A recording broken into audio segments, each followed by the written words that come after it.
Good morning. Right now we need public assistance to help us out, but let me start with some of the details of the information we have. And I know for parents out there very concerned, please know that your Pasco Sheriff's Office, we have been on this case from the very beginning. All throughout the night, our detectives, our STAR units, our ACE units, everybody's been engaged. This morning, within the vicinity of this incident and even extended areas, we've had extra patrols at the bus stops, at the schools, everywhere. So we take this case very, very seriously, and I can tell the parents out there, as parents ourselves, we're on this. We are going to make sure that we do everything possible to protect our children, but we need your assistance right now. So it started yesterday afternoon. It was Tuesday, May 9th, shortly after 3 p.m. Let me just tell you that this is a very smart little girl, 9-year-old victim. She's walking home from Deer Park Elementary. She decides to cut through some neighborhoods. She's around the intersection of Little Creek Drive and Canopy Drive, and this is a gated community. It's Little Creek gated community. It's right off Trouble Creek. And so as she's walking, she notices two white males. She thinks they're about late teens, early 20s. They start walking towards her. She gets uncomfortable and she does the right thing. She starts running. She runs, and one of the suspects we believe starts chasing after her. So this person, there's actually video of this person chasing this little girl. And so she does the right thing. She runs to a neighbor's house. She's hoping this neighbor's home. She's probably praying this neighbor's home. She bangs on the door. Unfortunately, neighbor's not there. She waits there for about a minute. She then proceeds to her own house, and she runs there. She gets to her house, and at that time, one of the people that she says was chasing after her, there's two people in a blue vehicle. They drive past her and they start yelling, "Get in, get in." Tell you how smart this little girl is. She gets inside of her house and she sets off her home alarm. That is extremely smart. She sets off her home alarm. They notify her, the alarm company notifies her mother. She notifies the Pasco Sheriff's Office. We respond immediately out to the scene. So subsequent to the investigation, we are looking at several people. We're talking to different people throughout the community. But one thing we want to get out there is that we're looking for a person of interest, and let me make that very clear. This is a person of interest, and as we're talking to people we believe may have information, and our detectives are out with them right now. Many detectives are out with different people right now, but there's one person we really want to speak to.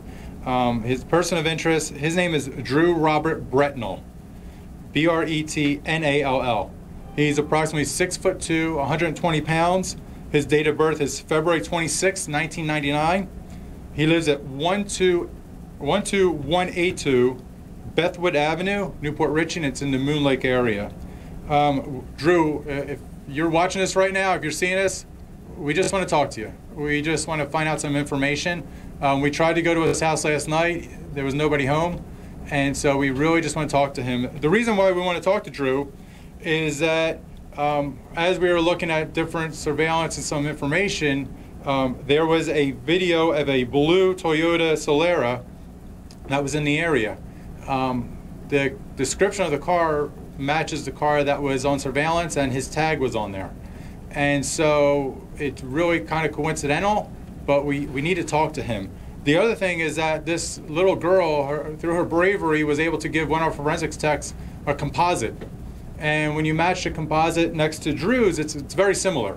So that's why I keep reiterating, he's a person of interest. We just want to talk to you. Drew, please come to the Pasco Sheriff's Office, talk to us. We want to put the pieces together and find out what happened out there. So as I go back to, our members are on this case. For parent security, for your well-being, know that your Sheriff's Office has extra members that are out there right now. We are going to be at the school bus stops. We're going to be everywhere. Our detectives have worked through the night and haven't stopped and will not stop until we get to the bottom of this. So with that, is there any questions? Are there two suspects or just one? During the incident, there was two people that were involved, and that's what we want to find out, who the two people, who they were, find out their side of the story, but we want to get to the bottom of this. Sheriff, are you able to share any of that video now so that we can share it with the public in your effort to find this man? We can give you pictures, so we'll provide you some information, but that video is part of the investigation. Whoever was involved, we don't want to tip our hand because we want to ensure that justice is done. But we will get you video. We will be able to share some, not video, we'll be able to share some descriptions and some vehicles that are very similar. But the big thing for us right now, if anybody out there who knows Drew, put it on your social media, put it out there, tell Drew to just come in and talk to us. He's a person of interest, but he may have some critical information that can help us to solve this case. Can you spell his last name again? I'm sorry. Yeah, it's Drew, and his last name is, and his middle name is Robert, last name is Bretnall, Bretnall. Does Drew know the little girl? That's what we need to find out. That's what we need to speak to Drew, and it's a huge part of the case. But let me go back. You know, we often forget about victims in cases. We want to make sure that, you know, this could have been anybody's little girl, and so we need to find justice for her. At the same time, give her kudos, because she did the right thing. She did a very smart thing, which a lot of people at home are probably going, that was a smart move by that little girl to pull the alarm, her own home alarm. But we got to make sure for that family that there's justice that's served. Can you talk about the blue Solara where the surveillance video was? Yeah, it was in the vicinity. It was in the housing facility. That's where we saw that. We had the surveillance video from within the community that video was seen there. And that's a gated community? Yes. So it was inside the gated community? Yes. Do we have a tag number at all that we're looking for? Yeah, we'll make sure we get that out there. Actually, I do. Florida tag 922 Romeo Yankee Whiskey, RYW. You're basically saying his car was spotted, Drew's car was spotted. It was, yes, yes. Drew's vehicle was in the area at the time, and coincidentally, the vehicle that the victim describes matches Drew's vehicle. So we just need to speak to Drew and find out, you know, why he might have been in the area. Did somebody else have his vehicle? Drew is important. He's a person of interest, and we just need him to come in and talk to us. Sheriff, does Drew have a criminal record? Anything involving crimes involving children? Not that I'm aware of at this time. The child gave the sketch? Yes. And it matches something similar, you said, to his? His picture, it matches up pretty well. From his driver's license photo to the sketch that she provided, it's very similar. So that's why I keep reiterating, Drew, please come talk to us. Can you just give some overall advice, Sheriff, because hopefully we get past this quickly, he comes in and maybe this is resolved, for parents out there who do worry about a latchkey kid, even so close to school. Right. What parents should be telling their kids and what kids should be doing so that they're as smart as this little girl? Yeah, and the one thing, and I know there's a lot of parents who, you know, the children walk to and from school. I grew up walking to and from school. The big thing is, you know, the best thing is to have a partner. Have a couple friends that you're walking with. You know, the more kids that are walking together, the safer they're going to be. If they are by themselves, you know, it may be possible, give them a whistle. Give them something that, you know, could create noise, can do something that would distract, you know, actually cause, if somebody's trying to attack them, they blow a whistle, that's going to cause noise. By causing noise, you cause sound, and that draws people's attention in. So those are those type of things that we want to get out there, is that, you know, make sure they're with friends, have a routine that exactly the same time they're supposed to be getting home, they notify their parents or their guardians to say, you know, every time I get home at 3:15, I give you a call to make sure you're there. So those are, and also usually walk around the same route, you know, because they know who's supposed to be there, to be aware. Don't be looking down at the ground, be aware. If something's different, something doesn't feel right, like with this little girl. You know, she said she saw these two individuals, she didn't feel right, so she took off running. You know, if you know your route, you know what stands out, you know, be cautious of those type of things.